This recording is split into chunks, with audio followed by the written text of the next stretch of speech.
Thank you, Lordship. A warm good morning to all. I, Saurabh Kumar Singh, Officer on Special Duty, Madhya Pradesh State Judicial Academy, extend a respectful and heartfelt welcome to the first technical session of this state consultation on safeguarding the girl child. It is a great honor to have an esteemed panel chaired by Honorable Srimati Justice Anuradha Shukla, Judge, High Court of Madhya Pradesh, and Member, Juvenile Justice Committee, High Court of Madhya Pradesh. Honorable Ma'am has been very vocal about rights of girl child. Honorable Ma'am has done a lot for the welfare of children. She is a voice we rely upon heavily to further the cause and interest of children. Honorable Chair is joined by Ms. Sufia Farooqi Wali, Commissioner, Department of Women and Child Development, Srimati Namita Dwivedi, Assistant Director, Madhya Pradesh State Judicial Academy, Professor Priya Sepaha, Professor and Dean, School of Law and Public Policy, Avantika University, Ujjain. We are fortunate to be joined by a panel of distinguished experts who bring a wealth of knowledge and insights to today's conversation. As a humble respect to our resource persons, I would like to begin by welcoming them.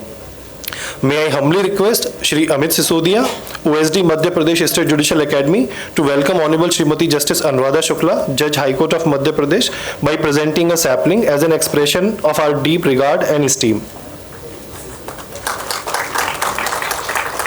Thank you, sir. May I humbly request Shri Anil Malik, Secretary, Juvenile Justice Committee, High Court of Madhya Pradesh, to welcome Ms. Sufia Farooqi Wali by presenting a sapling as a token of our respect and gratitude. May I again humbly request Shri Amit Sisodia, OSD Madhya Pradesh State Judicial Academy, to welcome Ms. Srimati Namita Dwivedi by presenting a sapling as a token of our profound regards. Thank you, sir. May I again humbly request Shri Anil Malik, Secretary, Juvenile Justice Committee, High Court of Madhya Pradesh, to welcome Professor Dr. Priya Sepaha by presenting a sapling as a token of our respect and gratitude. Thank you, sir. The theme for this session is change stories within our own corridor. Change doesn't come from grand revolution or distant headlines. Sometimes the most powerful transformations happen right beside us, within our own corridors, among people we walk past every day. This theme, change stories within our own corridor, invites us to explore and celebrate the journeys of growth, resilience, and innovation taking place in our immediate surroundings. We discover that meaningful change often begins at home, within familiar walls, sparked by ordinary people doing extraordinary things. Let's open the doors to these corridors and listen. May I most humbly request the Honorable Chair to deliver the opening remarks to formally commence the session. Thank you. सभी को नमस्कार और इस अगस्त panel को भी बहुत बहुत welcome. मैं इन्हीं के भरोसे हूँ तो हमने इनॉग्रल सेशन में जो कुछ सुना वो वाकई माइंड ओपनिंग था। एक एंड से दूसरे एंड तक उस छोटे से सेशन में सब कुछ कवर कर लिया गया। माँ शक्ति के रूप में अगर कहा गया तो जस्टिस अतुल श्रीधरन साहब ने कहा कि इस तरह से एक स्ट्रेट जैकेट, एक उसको कंडक्ट बता दिया गया कि तुम्हें इसी रूप में रहना है। माने उसके विचारों की स्वतंत्रता को ख़त्म कर दिया गया। तो एजुकेशन से लेकर के स्किल डेवलपमेंट, चाइल्ड मैरिज, सब चीज़ों पर छोटा छोटा सब एक, लेकिन बहुत एनलाइटनिंग डिस्कशन उस इनॉग्रल सेशन में हुआ। हमारे पास जो टॉपिक है वो है change stories within our corridors. मैं कोर्ट में 35 साल गुजार चुकी हूँ। बहुत ज़्यादा चेंज स्टोरीज़ मेरे पास नहीं है, क्योंकि क्लाइंट जो भी है या लिटिगेंट जो भी है उससे जजमेंट के बाद मिलना हमारे लिए असंभव है। अगर हम उस विक्टिम को जानते हैं तो हम उसका केस नहीं, अंतर पड़ेगा। जो दो इंस्टांसेस मैं शेयर करना चाहती हूँ, मैं फैमिली कोर्ट प्रिंसिपल जज जबलपुर थी, कोर्ट में पहुंची। एक दिन तो या शायद हो सकता लंच की बात हो, एक महिला कर्मचारी, क्योंकि आउटसोर्स की गई थी क्लीनिंग का काम, लेट करना चाहता है मेरी बच्चियों की मॉडेस्टी को। मैं घर नहीं जा सकती उनको लेकर के, क्या करूं? और प्लेटफॉर्म तो इतनी असुरक्षित जगह है कि उसे घर से ज़्यादा सुरक्षित वो प्लेटफॉर्म लग रहा था अपनी बच्चियों के लिए। लकीली हमारे पास डालसा है। मैंने डालसा सेक्रेटरी को उसी समय रिक्वेस्ट की, उनसे डिस्कशन किया, स्ट्रेटेजी तय की गई और स्ट्रेटेजी में उसी दिन उसके हस्बैंड को बुला लिया गया और उसे बता दिया गया कि तुम चाहो तो तुम आगे बढ़ो, लेकिन तुम्हारे को उसके बाद क्या क्या फेस करना है ये हमें पता है और तुम्हें भी बता दे रहे हैं। यकीन जानिए कि मैं उस कोर्ट में जब तक रही, वो लेडी यदा कदा मुझे मिलती रही, हम दोनों की स्माइल्स एक दूसरे की तरफ आती जाती रहीं, जिसने मुझे ये अश्योर किया कि she and her daughters are safe now. तो ये मेरा इनिशिएटिव नहीं था, ये सरकार का या जिसने भी ये पॉलिसी बनाई कि डालसा को लेकर के आया, डालसा, सालसा, नालसा, जिन्होंने क्राइम होने से पहले उसको रोका। लॉ एक्शन में आया, क्राइम हुआ ही नहीं। उन बच्चियों के ट्रॉमा को क्या करते जब कल उनकी मॉडेस्टी उनके पिता के हाथों ही ख़त्म हो चुकी होती। तो ये बहुत बड़ा सी चेंज मैं अब जब बैठी ये सोचने के लिए कि कॉरिडोर्स में हमने क्या चेंज देखा, जब हमारे पास इम्पैक्ट एनालिसिस का कुछ वो नहीं है, लेकिन एक ये सी चेंज था।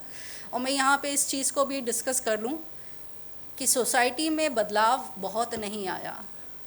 मैं जब 9-10 साल की होंगी तो हमारे घर जो बाई काम करती थी, चूँकि मैं यूपी से हूँ तो वहाँ महरीन कहलाते हैं, वो अपनी रात को अपनी एडोलसेंट लड़की को लेकर के आई और मम्मी से कहा कि इसको आज की रात रख लो, इसके पिता इसके पीछे पड़े हुए हैं। तब इतनी समझ में नहीं आया। अगले दिन उसने अपनी बच्ची को सुबह को ले जा करके कहीं अपने रिश्तेदारों के सिक्योरली रिहैबिलिटेट किया होगा, जो भी बात का। फिर मुझे चूँकि इतनी उम्र नहीं थी कि मुझे उसको समझने की ज़रूरत पड़ी, आज जब बाद में सोचा तो पता चला कि ये 40-45 साल पहले भी यही सीन था। सोसाइटी आज भी वैसी चल रही है और आज भी वैसी ही सीन है।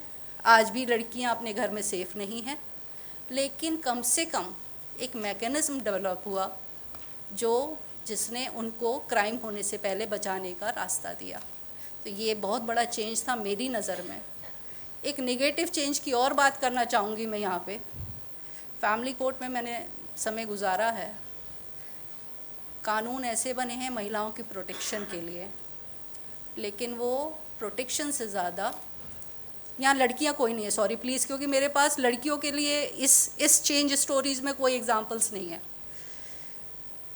उस कानून ने महिलाओं के हितों की जो रक्षा की वो तो पता नहीं कितनी हुई, लेकिन सोशल मिलियू बिल्कुल बदल गया।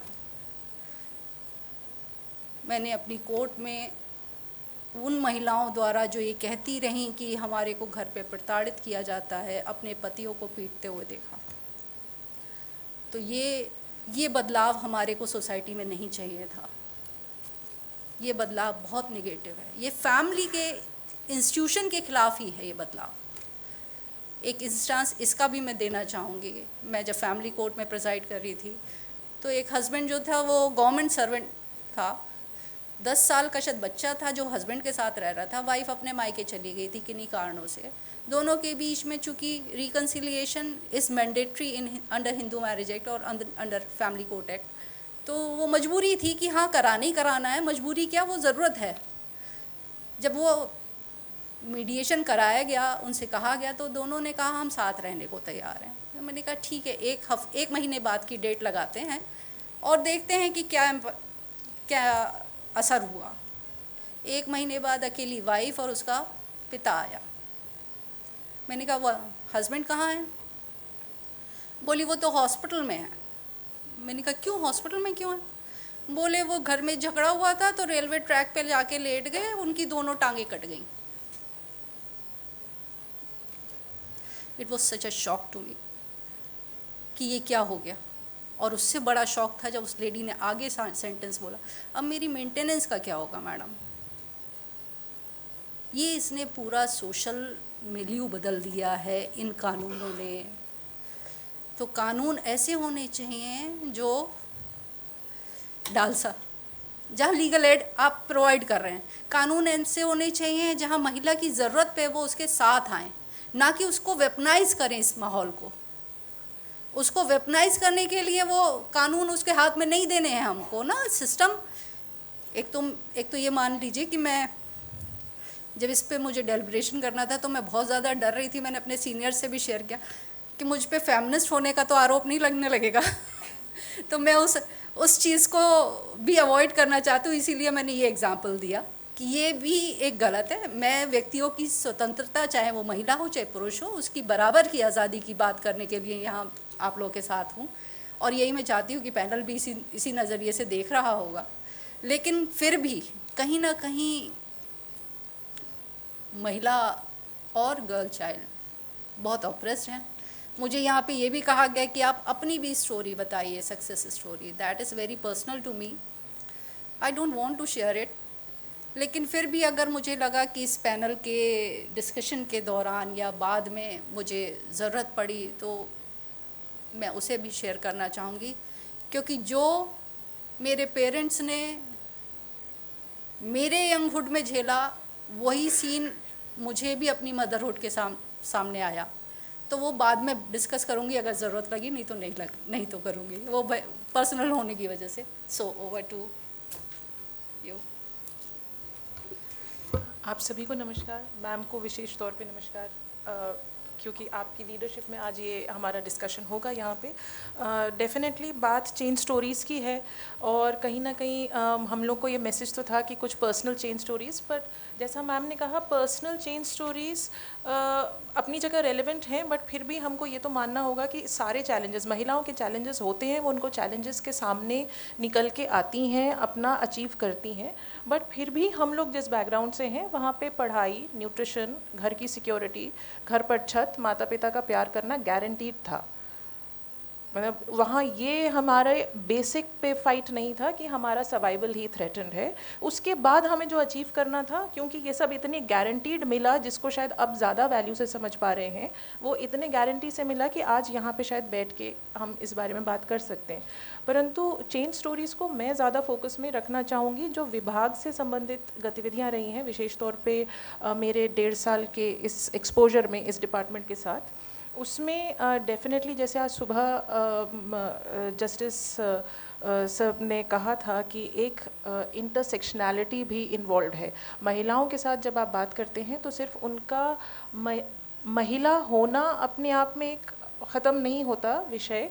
हर एक महिला के अपने यूनिक चैलेंजेस होते हैं, जो उसके सोशियो कल्चरल, रीजनल, जो भी उसके पैरामीटर्स हैं, जिस भी परिवेश से वो आती है, इकोनॉमिक, उन सब से डिफ़ाइन होके उसके चैलेंजेस बनते हैं।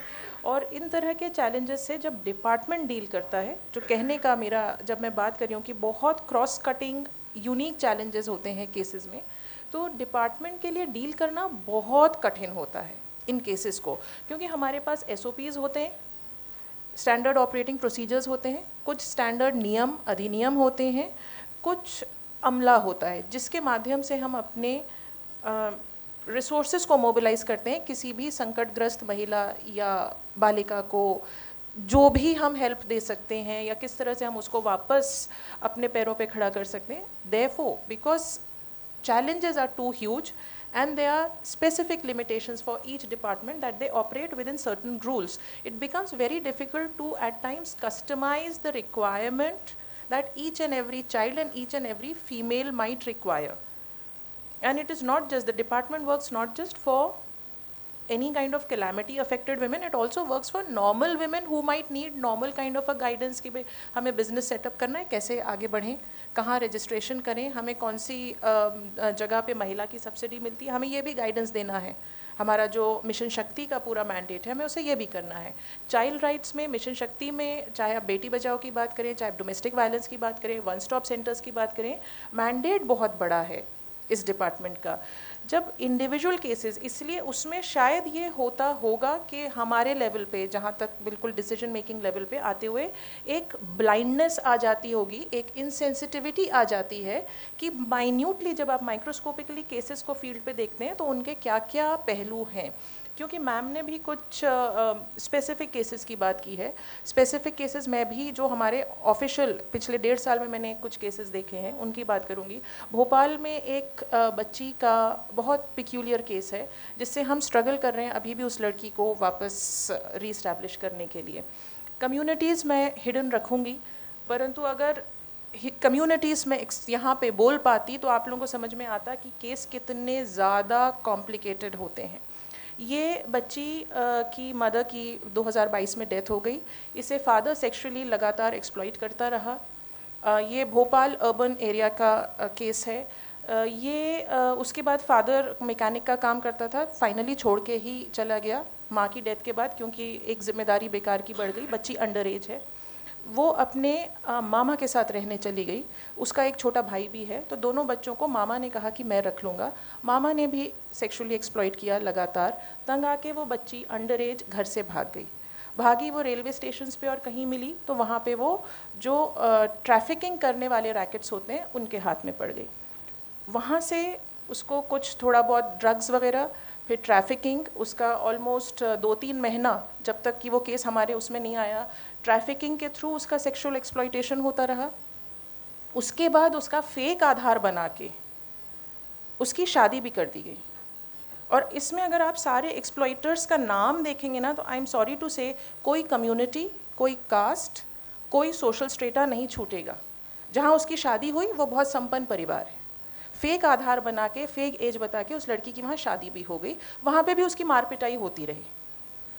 फाइनली उसको कहीं से जानकारी मिली कि वो चाइल्ड हेल्पलाइन पे कंप्लेन कर सकती है। This is a real case that has happened in the last 1 year. ये अशोका गार्डन एरिया का केस है। वहीं के से इसके FIR हुआ, वहीं इसमें पुलिस के ये सामने आया। उसने 1098 पे और चाइल्ड हेल्पलाइन और वुमेन हेल्पलाइन पे अपने केसेस रजिस्टर किए। हमारे कॉल सेंटर ने इमीडिएटली उसमें पुलिस को इन्फॉर्म किया। उसमें इमीडिएटली केस रजिस्टर हुआ, बच्ची को बरामद किया हमारे यहाँ। उसके अब उसकी काउंसलिंग, उसका रेस्टोरेशन का पूरा काम चल रहा है।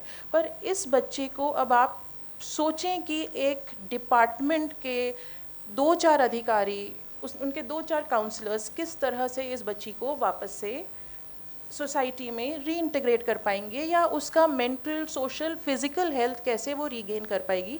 And she is still under 18 years. So जो डिपार्टमेंट का चैलेंज है, I mean I am not trying to give a very negative picture, but हमारी सोसाइटी में ये चीज़ें हो रही हैं, हमारे आँखों के सामने हो रही हैं, हमको शायद नज़र नहीं आ पाती, हमारे नाक के नीचे हो रही हैं, हम सरकारी अमले में होके उसको उस तरह से कंट्रोल नहीं कर पाते हैं। तो मैं इससे जा रही हूँ एक प्रिस्क्रिप्टिव सोल्यूशन की तरफ कि कहीं ना कहीं हमारे NGOs का, प्राइवेट पार्टनर्स का इन्वॉल्वमेंट बहुत ज़रूरी होता है। NGOs को मैं पर से नहीं बोलूँगी, क्योंकि NGOs के भी हम बहुत सारे नेगेटिव साइड्स देख चुके हैं कि वो ऑर्गेनाइजेशंस भी कई दफ़ा अगर वो अनरेगुलेटेड रह जाएं तो equally exploitative, equally criminal, heinous crime करने वाले NGOs भी होते हैं। सो कहीं ना कहीं एक सोशल इन्वॉल्वमेंट, सोशल सेंसिटिविटी लाने की बहुत ज़्यादा ज़रूरत है। इन चीज़ों के सल्यूशंस हमारे पास कुछ कम हैं। जब तक कि ओवरऑल इकोनॉमिक इम्प्रूवमेंट नहीं होगा, एजुकेशनल इम्प्रूवमेंट नहीं होगा, अपने राइट्स की अवेयरनेस हर किसी को नहीं होगी, बच्चियों को, महिलाओं को, इवन बाकी सभी को, मतलब एज सिटीजन्स जो हमारे में से पढ़े लिखे लोग हैं, वो जो सिस्टम के लोग हैं, उनको सबको भी अपने राइट्स और अपने रिस्पॉन्सिबिलिटीज़ का बहुत ज़्यादा सेंसिटिविटी बराबर बनी रहेगी, तब हम इस तरह के केसेस से शायद कुछ थोड़ा इम्प्रूव कर पाएंगे हमारी सिचुएशन को। बहुत सारे केसेस हैं। अब इसके में मतलब ये तो सबसे नेगेटिव मैंने एक उदाहरण के लिए दिया केस। कुछ केस ऐसे भी हैं कि जहाँ पे अंडर एज लड़का है, अंडर एज लड़की है। लड़के पे ऑब्वियसली इसमें रेप के चार्जेस लग जाते हैं, जबकि बच्चा बच्ची अपनी मर्ज़ी से शादी करने गए थे। अब उस लड़के को भी हम अपने बालक गृह में लेकर आते हैं। बालक गृह में लाने के बाद वहाँ पे उसकी काउंसलिंग करते हुए, ये भी रियल केस ही है, ये बच्चा पहले ड्रग्स में भी था, इसके पिता कचरा इकट्ठा करने का, साफ़ सफाई का नगर निगम में काम करते हैं, ये भी भोपाल का ही केस है। फाइनली हम उसको अब काउंसिल कर रहे हैं और जी मीडिया के में एक जगह उसको थोड़ा जॉब मिली है कि क्योंकि उसको उसके पूरे क्रिमिनल रिकॉर्ड में अगर आप देखें बच्चे के, तो एक जगह, वैसे उन्हें क्रिमिनल नहीं कहा जाता है, पर उसका जो जुवेनाइल रिकॉर्ड है उसमें देखें तो एक जगह उसका पूरे एफआईआर में सब जगह डांस में प्रथम प्राइज़, एक वो चीज़ पकड़ के डिपार्टमेंट ने शुरू किया, फिर उसको कहीं कहीं काउंसलिंग किया, लगातार उसको सपोर्ट किया और वो बच्चा अभी जी मीडिया के माध्यम से अपना एक ऑफिस वर्क क्रिएटिव फील्ड में कर रहा है। लो पेइंग जॉब है बट एटलीस्ट उसको हम लोग वहाँ तक पहुँचा पाए हैं। But that still doesn't negate कि इस बच्चे पर रेप के ना सिर्फ चार्जेस थे बट एक्चुअली इस तरह का उसका आचरण ही रहा है। तो ये और ऐसे हमारे पास बहुत केसेस हैं। इनको डील करने के लिए जैसे मैं यही कहूँगी कि जो हमारा जेजेसी का फॉर्मेट है, juvenile justice committee of the high court, उसका एक सपोर्टिव, एक कंसल्टेटिव, एक गाइडेंस वाला रोल डिपार्टमेंट्स के लिए रहे ताकि डिपार्टमेंट्स में इन चीज़ों की लगातार सेंसिटिविटी बनी रहे। जेजेसी ऑलरेडी ये रोल कर रही है बट आई थिंक कहीं ना कहीं हमको जो हमारे एग्जिस्टिंग डेटाबेस है, हमारे जो एग्जिस्टिंग सिस्टम्स हैं, because we will have to involve technology, if we start looking at one case each time, then we will now not be able to deliver results to the magnitude that results और effort is required, वो magnitude हम नहीं ला पाएंगे। तो हमारे जो सरकारी portals हैं उन पर जो डेटा उपलब्ध है, चाहे वो लड़कियों के मेल न्यूट्रिशन के संबंध में हो, कितनी बच्चियां आज कुपोषण में हैं, वो कुपोषण से कितनी बाहर आ रही हैं, कितने समय में बाहर आ रही हैं, ये भी जेजेसी का एक प्रकार से मैंडेट इस प्रकार से हो सकता है कि आपका डेटा क्या कहता है हमारा पोर्टल का। सिमिलरली बच्चों का, हर बच्चे का एक चाइल्ड प्लान बनता है, इंटीग्रेटेड चाइल्ड प्लान, जिसके तहत ही हम उस बच्चे को दोबारा से रिहैबिलिटेट करते हैं, चाहे वो लड़की हो या लड़का हो। तो उस रिहैबिलिटेशन प्लान्स को हमको फॉलो करने के लिए I think I'm running out of time. So basically in short, technology can be very helpful, इसको हम अंडर एस्टिमेट नहीं कर सकते हैं। सोशल सेक्टर में technology is very very effective in advocacy also and counselling also. I don't know यहाँ पे कितने लोग हैं जिन्होंने मेटा या चैट जीपीटी का काउंसलर यूज़ किया है। आप एक बार इसको करके देखिएगा, मेटा और चैट जीपीटी भी काउंसलर के तौर पे बहुत अच्छा काम करते हैं। दैट डजंट मीन कि काउंसलर्स की जॉब चली जाए, बट टेक्नोलॉजी एक बहुत अच्छा ऑप्शन है। हमको इसको किस तरह से प्रमोट करना है, किस तरह से जेजेसी के और डब्ल्यूसीडी के इंटरैक्शन में technology driven interventions for greater impact in their guidance and monitoring, इस पर हमको ज़रूर बहुत ज़्यादा सोचने की आवश्यकता है। सो आई कंक्लूड है, कहने को तो फिर सोशल सेक्टर में बहुत कुछ होता है बात करने के लिए। धन्यवाद।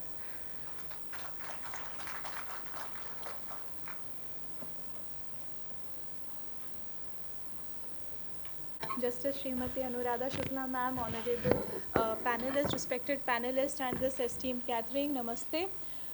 मेरे लिए, मैं जब तक ये सेट हो रहा है, I would like to share that this is a dream come true moment for me because I am getting to present alongside Anuradha Shukla ma'am, and she is somebody I hold in the highest of regards. So this is and I've just completed my 3 years in this assignment, and I'm about to move on, but to end almost this journey as a panelist alongside ma'am is something of a dream come true moment. समय चूँकि कम है और मुझे 7 minute का समय दिया गया है, मैं 7 मिनट्स में ही अपनी बात रखना चाहूँगी। ये फ़ोटो आप देखिए, ये एक मॉन्यूमेंट है, ये डेडिकेटेड है एक ऐसी महिला को हु डज़ नथिंग। ये मॉन्यूमेंट इस ऐसी महिला को डेडिकेटेड है जो कुछ नहीं करती है, होम मेकर है, उसका कोई काम नहीं है, she is free, she does nothing. और ये मॉन्यूमेंट, मैं इसी बात पे अपनी स्टार्ट करना चाहूँगी प्रेजेंटेशन, दैट हमारे मन में एक परसेप्शन होता है कि सकते वो यहीं से शुरू कर सकते हैं कि to recognize the efforts which each and every lady is making regardless of the roles, क्योंकि हर एक महिला की, हर एक बच्ची की बहुत सारी यूनिक वल्नरेबिलिटीज़ होती हैं। यूनिक वल्नरेबिलिटीज़ इस सेंस में कि वो एक बच्ची भी होती है, आगे चल के उसको तमाम तरीके की चीज़ें फेस करनी पड़ती है, सब इतने ब्लेस्ड नहीं होते हैं कि सबको राइट टू एजुकेशन मिल जाए, सब इतने ब्लेस्ड नहीं होते हैं, जैसे सूफिया मैम ने पॉइंट करा कि उनको एक अच्छा स्टार्ट मिल जाए लाइफ में। एंड अगर मिलता भी है तो she is her own master. अगर उनके साथ में ऐसी सिचुएशन है जहाँ पे शी डिसाइड्स कि I have to become a stay at home mom, I want to take care of my child, अगर वो घर पर है तो क्यों सोसाइटी उसे बोलती है कि अरे वो घर में बैठी हुई है, वो तो कुछ नहीं कर रही है। अगर वो वर्क करने जाती है तो उसको रिडिक्यूल किया जाता है, what kind of person are you even. आप अपनी बच्चे को घर पे छोड़ के जा रहे हो, घर पे किसके पास में है? अगर इन लॉज है साथ में गुड, अगर स्टाफ है साथ में तो वो तो महिला सबसे बुरी महिला है, कैसी मदर है at the end of the day. इस फोटो से ये जो पूरा सेशन है इसमें हम लॉ नहीं बताना चाह रहे हैं, हम बताना चाह रहे हैं कि हमारी आंखों के सामने कितना टिपिकल जेंडर स्टीरियोटाइपिंग चलता है कि एक पर्टिकुलर रोल में ही महिला को देखा जाता है।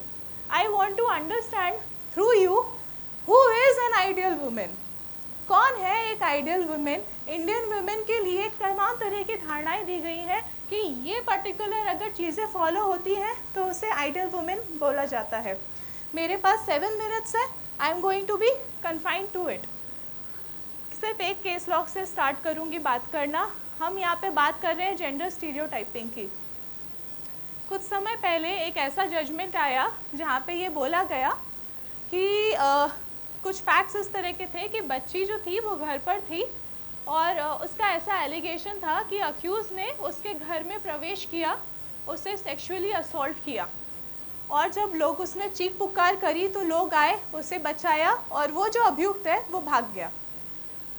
FIR रजिस्टर होती है, बच्ची माइनर थी, पॉक्सो के भी उसमें लगते हैं सेक्शंस, बेल रिजेक्ट होती है, matter subsequently high court travel करता है और हाई कोर्ट जब ट्रैवल करता है तो उस अक्यूज को बेल मिलती है। लेकिन एक कंडीशन जो इम्पोज की जाती है कि रक्षाबंधन का त्यौहार आ रहा है, अभियुक्त राखी वाले दिन उनके यहाँ पे जाएगा, बच्ची के यहाँ पे, बच्ची राखी टाई करेगी और उसके बाद में वो उसे प्रॉमिस करेगा कि वो उसे सेफ रखेगा और फिर ये जो है इसकी कंप्लायंस रिपोर्ट सबमिट की जाएगी। ये हमारी सोसाइटी की एक रियलिटी है। क्या रिलेशनशिप्स मजाक होते हैं? क्या वो विक्टिम डिजर्व नहीं करती कोई seriousness? How is this even happening कि हम एक विक्टिम को ये फोर्स करें कि जिस पर्सन ने आप पे अपेरेंटली सेक्सुअल असॉल्ट कमिट करा, हम उसे आज अचानक से भाई मान लेते हैं? क्या उसकी कोई सीरियसनेस नहीं है? क्या कोई ग्रेविटी नहीं है? Where is this even coming from is the question। और मैं बस इसी सेशन का जो मेरे 7 मिनट है बस यही प्रश्न आपको पूछना चाहती हूँ कि ऐसा क्यों है, क्यों ये बाइफरकेशन आता है कि एक मेल विक्टिम को इतना सीरियसली लिया जाता है और एक फीमेल विक्टिम को फोर्स कर दिया जाता है कि वो एक अक्यूज को अपना भाई कंसिडर कर ले। Case number 1। केस नंबर 2, एक ऐसा मैटर आता है जहाँ पे जो अभियोक्त्री है, प्रोसिक्यूट्रिक्स है, वो एविडेंस में ये डिपोजिशन दे देती है कि हमें जब मेरे साथ में रेप कमिट हुआ तो मैं मेंटली एग्जॉस्ट हो चुकी थी, मैं सो गई थी, फिर मैं उठी हूँ और फिर मैंने देखा मुझे क्या करना है, फिर मैंने FIR रजिस्टर की। That matter results in acquittal on the ground कि this is not the kind of conduct which is expected from the Indian women. How can you even sleep? सारी एविडेंस, सारी चीज़ें एक तरफ और जो एक क्वेश्चन आता है वो ये आता है कि ये सो कैसे गई? तो क्या कोई प्रोटोकॉल है जो फॉलो करना है? अगर कोई ऐसा प्रोटोकॉल है then please we need to publicise it कि अगर आप पे कुछ सेक्सुअल असॉल्ट कमिट होता है, आप पे कुछ रेप कमिट होता है तो आपको इस प्रकार से आचरण रखना होगा, तभी हम मानेंगे कि आप एक सीरियस विक्टिम हैं, तभी हम मानेंगे कि आप रिलीफ प्राप्त करने के अधिकारी हैं। And mind you, I am not ridiculing, criticizing judiciary because I am ridiculing and questioning the entire society. How is this even happening? What is it really? क्योंकि ह्यूमन बीइंग्स जो हैं, हम जो सोसाइटी है, हम ही सोसाइटी में से, हम में से कुछ लोग ऑफिसर्स बनते हैं, लेकिन ये जो हमारे अंदर का जो माइंडसेट है वो या तो हमारे, इफ़ आप गवर्नमेंट फंक्शंस में हैं तो मंशीरी में रिफ्लेक्ट होगा, आप जज बन गए हैं आपके वर्डिक्ट्स में रिफ्लेक्ट हो जाएगा। How are you really appreciating the day to day circumstances is the question. Number 2। Number 3, मैं अपना पर्सनल बताऊँ आपको तो I am a mother of 2. I am blessed with a son and a daughter. And कुछ समय पहले मैं एक टॉय स्टोर पर गई थी और टॉय स्टोर पे जाके मैंने सिर्फ ये रिक्वेस्ट करी टॉय से, उनके जो शॉपकीपर थे, कि भैया टॉयज़ दिखा दीजिए. तो उन्होंने ये मुझसे पूछा कि एज ग्रुप क्या है. वहाँ तक तो ठीक है, मैंने अपना बता भी दिया कि भाई मेरे बच्चों का ये एज ग्रुप है. नेक्स्ट क्वेश्चन उन्होंने मुझसे ये पूछा कि लड़का है या लड़की. तो मैंने कहा कि टॉयज़ में से हमें कब से ये देखने लग गए कि लड़का है या लड़की. Toy is suppose to be toy. जो उन्होंने लुक दिया वो ये लगा कि मैं कोई एलियन हूँ जो वहाँ पे आके खड़ी हो गई हूँ. उन्होंने ये बोला कि ये जो फाइटिंग वाले टॉयज़ होते हैं, कार्स एंड ये वो, मैडम ये बॉयज़ के लिए है. और अचानक एक सेगमेंट पिंक जो यूनिकॉर्न है, उसमें बार्बी डॉल्स हैं, this is suppose to be for the girls. And then I said कि if my son wants to play with the pink toy, he does. अगर मेरी बेटी को वो चाहिए, कार चाहिए या फाइटर वो चाहिए, तो शी डज. मैं कहा it doesn't work like that. Again he gave me a very strange look कि ये क्या है और ये कौन है. But the thing is that I did a video call at home, उनकी पसंद से टॉयज़ लिए. But what I am trying to highlight through my devoted time is कि ये जेंडर स्टीरियोटिपिकल है, ये बहुत प्रॉब्लमैटिक है. और यहाँ पे एक अपील जो मेरी रहेगी आप लोगों से कि हमारी डे टू डे लाइफ में ये जो जेंडर स्टीरियोटाइपिंग है इतनी इनग्रेन्ड है कि हमको अब एक लेंस लेके चलना पड़ेगा कि how is this really happening. और हमें पिन पॉइंट करना पड़ेगा कि this is a problem.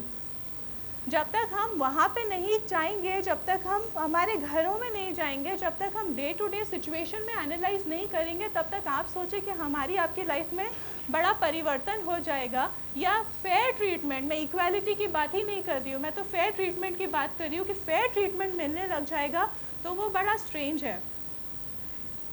Lastly ये जो मैंने मैसेज दिया इस पर रिक्वेस्ट है कि आप पॉन्डर अपॉन कीजिएगा. एक हमारी जो एक्सपेक्टेशन रहती है, बस मैं सुप्रीम कोर्ट की एक्सपेक्टेशन से हमको अवगत करा के मैं इस प्रेजेंटेशन को समाप्त करूंगी क्योंकि हमारे पास में समय की बहुत अभाव है. तो सुप्रीम कोर्ट ने कहा है to say that the survivor had in the past consented to such or similar acts and she behaved promiscuously. उसका कंसेंट था, उसने अपने कपड़ों से, उसने अपने आचरण से वो अलेज्ड एक्ट प्रोवोक कराया है. जो उसका कंडक्ट है that is not becoming of an Indian women. कोई मुझे बताए इंडियन वुमेन का क्या है conduct. Is she suppose to be helpless? Is she suppose to sit in a corner and cry all the time? Only then are we going to consider that she is a serious victim. उन्होंने ये बोला कि उसका attitude, उसके behaviour, ये सब चीज़ें आना ही नहीं चाहिए हमारे कंसिड्रेशन में, हमारे मस्तिष्क में. तो बस इसके साथ में, मैसेज के साथ में I would like to end my session that ये जो जेंडर स्टीरियोटाइपिंग है, अभी मैंने बस एक कॉर्नर की बात करी. मैम ने, अनुराधा शुक्ला मैम ने कोर्ट के बारे में, एक्सपीरियंसेस के बारे में बात करी, डे टू डे की. सूफिया मैम ने बात करी डिपार्टमेंट के केसेस के बारे में. We have to understand the root cause of it, where exactly it is coming from, and it is coming from us. हमारी जो अपब्रिंगिंग है, हमारी जो ग्रूमिंग है, उसको हमें थोड़ा इंट्रोस्पेक्ट करके देखना पड़ेगा कि ये जेंडर स्टीरियोटाइपिंग आ कहाँ से रही है और ये एक्सपेक्टेशंस क्या है, क्यों है. इसको जब तक हम क्वेश्चन नहीं करेंगे तब तक ये जो फेयर ट्रीटमेंट है that is going to be a difficult concept. Lastly, चूँकि बेस्ट प्रैक्टिसेस की बात हो रही है और चेंजेस की बात हो रही है, तो अपने अनुभव से एक आपको साझा करूँगी experience. When I was juvenile justice magistrate, juvenile justice board की मैं प्रिंसिपल मैजिस्ट्रेट थी 2 डिस्ट्रिक्ट्स में. तो एक कॉन्सेप्ट जो हमने काफ़ी ज़्यादा वहाँ पे एक्सप्लोर किया था वो था डिस्ट्रिक्ट चाइल्ड प्रोटेक्शन यूनिट जो होती है उसके साथ में लगातार मीटिंग्स करी थी. और फिर उनके थ्रू हमें पता चला कि बहुत सारी वोकेशनल ट्रेनिंग्स भी होती रहती हैं लगातार. तो ये नो मैटर कौन से डिपार्टमेंट से हैं आप लोग, ये वोकेशनल ट्रेनिंग जो है that can be a game changer. क्योंकि जब बोर्ड में इसको हाईलाइट किया तो काफ़ी सारे बच्चों ने उसमें एनरोल किया जो कि अडल्ट हो चुके थे, और सर्टिफिकेट कोर्सेज थे, गैजेट रिपेयरिंग थी, फर्नीचर मेकिंग थी, उसमें बहुत सारे और भी अदर ऑप्शंस थे। अगर आप और हम मिलके कोई ऐसी बच्ची को देखते हैं जो कि इन नीड है, तो परहैप्स वोकेशनल ट्रेनिंग हम एक कर सकते हैं, उसको explore. District child protection unit जो है वो बहुत सारे ऑफिसर्स से कंप्राइज होती है, इट्स नॉट कन्फाइंड और लिमिटेड टू पर्टिकुलर पीपल। वहाँ के लीडिंग लोग जो हैं, वहाँ के ज़िले के ऑफिसर्स वो रहते हैं, सब बैठते हैं, एक ओपन डायलॉग होता है जहाँ हम पूछते हैं कि आप हमें बताइए कुछ इस तरह की स्कीम्स चल रही हैं, शेयर करते हैं। हम पूछते हैं कि हमें कम्युनिटी सर्विस का ऑर्डर करना है, लेकिन हम नहीं चाहते कि वो पेपर टाइगर बन के रह जाए, आप हमें बताइए कि हम क्या क्या कर सकते हैं। वो हमें बताते हैं आप बच्चे को यहाँ बैठ सकते हैं, हम रिस्पॉन्सिबिलिटी लेते हैं कि हम देखेंगे कि वो बच्चे को प्रॉपरली अटेंड किया जाए। तो इस तरह का एक मेरा सजेशन है। And again it's an absolute honour to be making this presentation before my lordship and esteemed panelists. Thank you.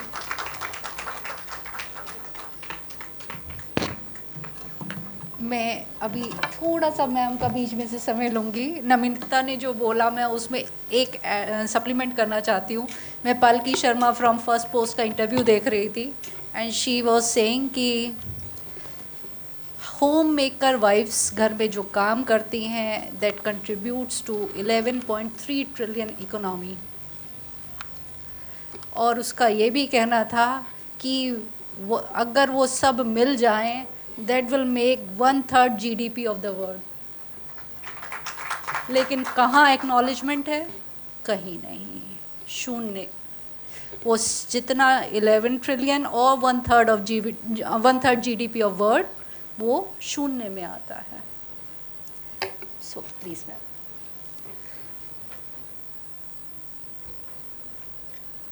Honorable dignitaries on the dais of the dais.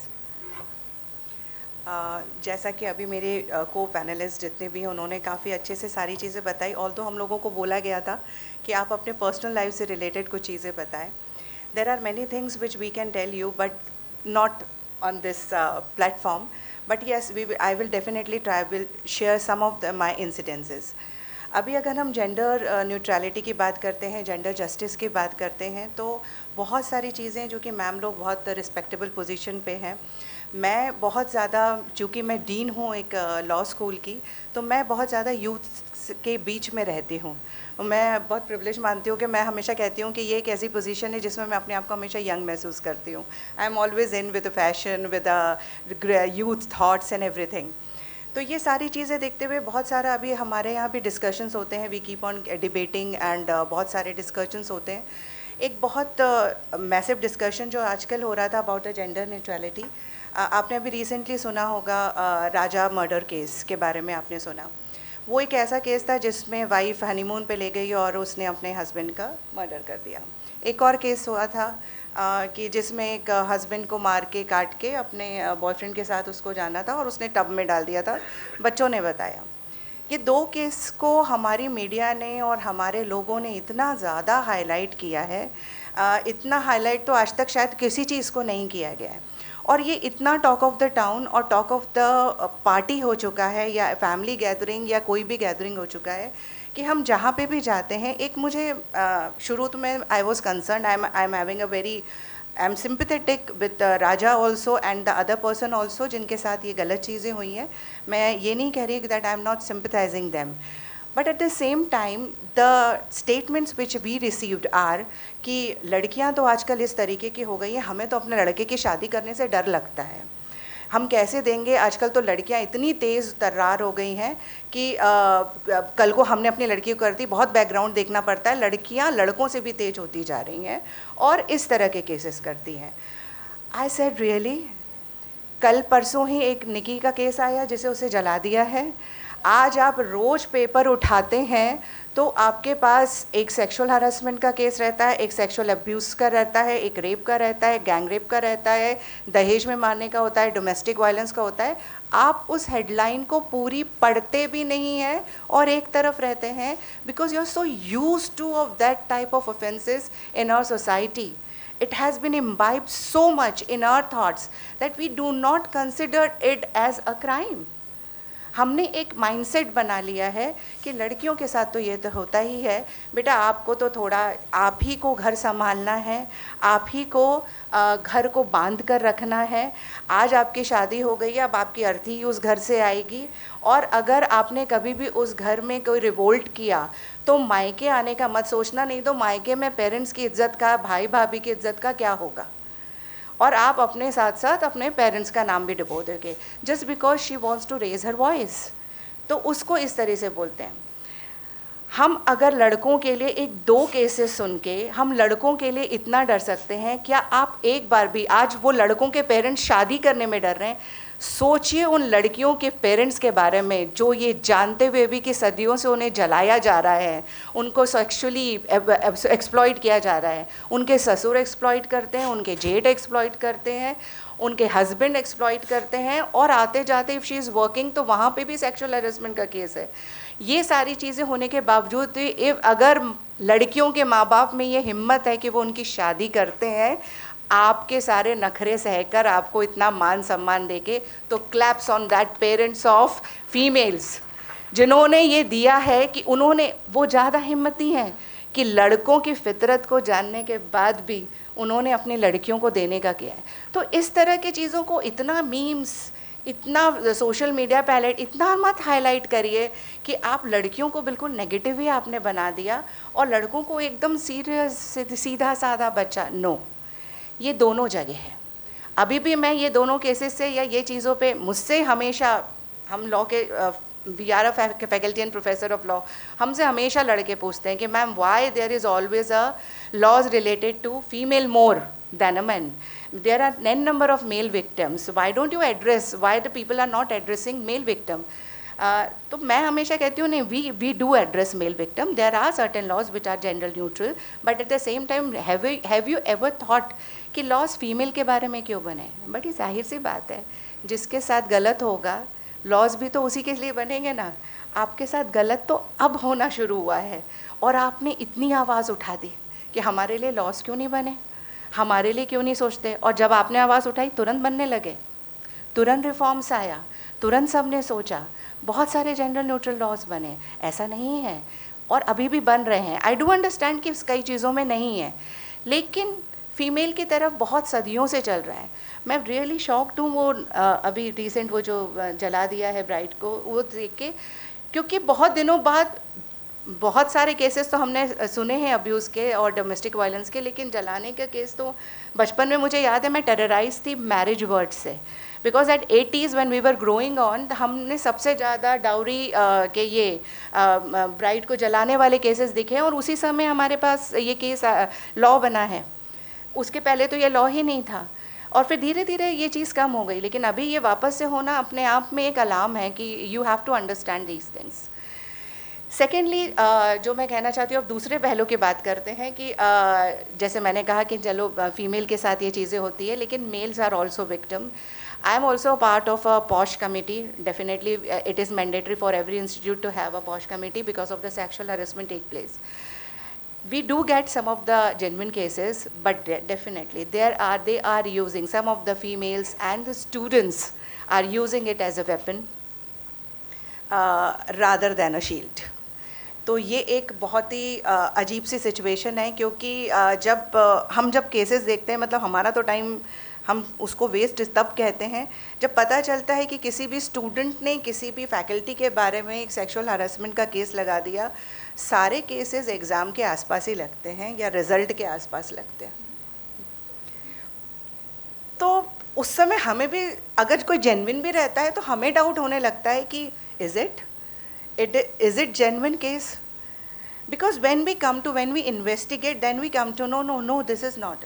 They are using it as a weapon rather than a shield. So they have to be we have to be very vigilant when anybody is coming to us related to any sort of cases, and आपको mail के बारे में बता रहे हैं, तो हमको दोनों चीज़ें देखना है. तो ये एक एम्पावरमेंट दोनों को देने ज़रूरी है. अब हम एक तीसरी बात, मैं जानती हूँ ये समय कम हो रहा है, बस मैं लास्ट कुछ चीज़ बोलना चाहती हूँ. हम बार बार आर्टिकल 14, 15, 21 की राइट टू इक्वालिटी की बात करते हैं, and the moment we talk about the equality हम सीधे मेल फीमेल की इक्वालिटी की बात कर देते हैं. I never say that it is necessary to be similar और to the male and female की सिमिलैरिटी या इक्वालिटी की तो मैं बात ही नहीं करती हूँ. मैं इक्वालिटी की बात करती हूँ फीमेल्स की आपस की. It is necessary for females to understand the meaning of equality. क्यों एक सास के लिए बहू बहू है, बेटी बेटी है, ये हमने बहुत सुना है. मैं आपको कुछ दूसरे पहलू पे बताना चाहती हूँ, क्योंकि मेरे पास ये केसेस आजकल बहुत आ रहे हैं. हमने हमेशा से बोला है सास पीड़ा कर देती है, जो देती है ऐसा नहीं है, करती है बहुत सारी सासें. आई एम सॉरी, मैं भी सास हूँ वैसे तो, बट सासें पीड़ाएँ देती हैं, बहुएँ सुन रही हैं, बहुत समय से ये सारी चीज़ें होती हैं. और हम बार बार कहते हैं सास को तो अपनी बहू को बेटी बना के रखना चाहिए. किसी भी बेटी से पूछा बहू से कि सास को भी तुम माँ बनाओ, सास नहीं. तुम्हारी माँ ने तुम्हें इस चीज़ पर कितनी बार डांटा था और तुम कितनी बार उस डांट को भूल गई और ध्यान भी नहीं दिया. लेकिन जब तुम्हारी माँ ने, सास ने तुम्हें डांटा तो ऐसी गांठ बना ली कि अब तो बदला लेके रहूँगी, सही समय पर यूज़ करूँगी कि इन्होंने मुझे ऐसा कहा. हम इक्वालिटी घर से ही शुरू कर सकते हैं. अगर हम अपने जितने भी आपस है, no matter it is, I am talking about the relationships, चाहे वो फ्रेंड्स के रिलेशन की बात करते हैं, फ्रेंड्स में, पीयर ग्रुप में, वर्क प्लेस में, अगर कोई फीमेल दूसरी फीमेल को आगे बढ़ता देख रही है तो वो सबसे पहले उसको काटने की कोशिश करती है, because that female is sharing all the thoughts, her excitement to her female friends rather than the male friends, और वो ही जाके उसकी सारी पोजीशन को कट कर रही है. तो इक्वालिटी कहाँ जा रही है? सबसे ज़्यादा तो औरत ही औरत की दुश्मन बनी बैठी हुई है, and they are instigating. So it is necessary to make everybody understand that equality should be within the same group first, then it will come to the male and female and everything else. तो ये सारी बातों को मुझे ऐसा लगता है कि ज़रूरत है एड्रेस करने की, कि चाहे वो हम फीमेल की भी, देर आर एरियाज़ जहाँ फीमेल के साथ प्रॉब्लम है, देर आर एरियाज़ जहाँ मेल के साथ प्रॉब्लम्स है, देर आर एरियाज़ जहाँ आपस में प्रॉब्लम्स है. तो हमें वो सारी चीज़ों को, जितने भी केसेस हैं उन सबको एक साथ देखकर समझ के एड्रेस करना है.